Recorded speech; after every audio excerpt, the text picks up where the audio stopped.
یہاں پر خدا نے باقی احکامات دیے ہیں، کچھ ایسے اوقات انسان کو عطا کیے ہیں،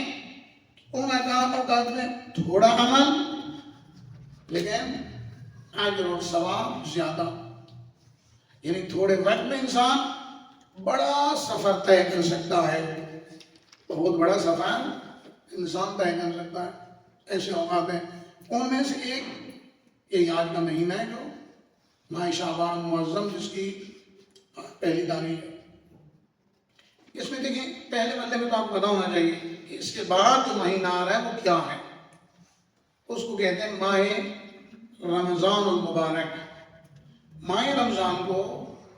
احادیث مبارکہ میں ضیافت اللہ کا مہینہ کہا گیا ہے، یعنی ماہ رمضان اللہ کی مہمانی کا مہینہ ہے، یعنی جہاں پر خالق و مالک ہو کر خدا اپنے بندوں کے لیے میزبان بننا چاہتا ہے۔ خدا اپنے بندوں کے لیے دسترخوان رزق خدا نے بچھانا ہے ماہ رمضان میں۔ اب آپ خود بتائیں، اتنی عظیم کائنات کے بادشاہ کی مہمانی میں جانے کے لیے پھر انسان اس قابل ہونا چاہیے کہ اس مہمانی میں شرکت کر سکے، اس ضیافت اللہ میں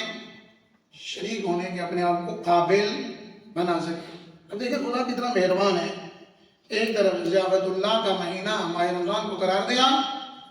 اور انسان کو ضیافت اللہ کے قابل بنانے کے لیے بھی خدا نے ہی انتظام کیا۔ ماہ رجب خدا نے اس مہینے کے اندر اپنے انبیاء اولیاء کے ذریعے ایسے اعمال ہمیں بتائیں کہ ان اعمال کے ذریعے انسان ماہ شعبان میں داخل ہوتا ہے۔ شعبان ماہ رجب سے اگلا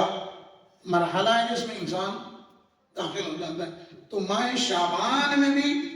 عاشورین علیہ السلام کی طرف سے ایسے اعمال ہمارے لیے نقل ہوئے کہ ان اعمال پر اگر انسان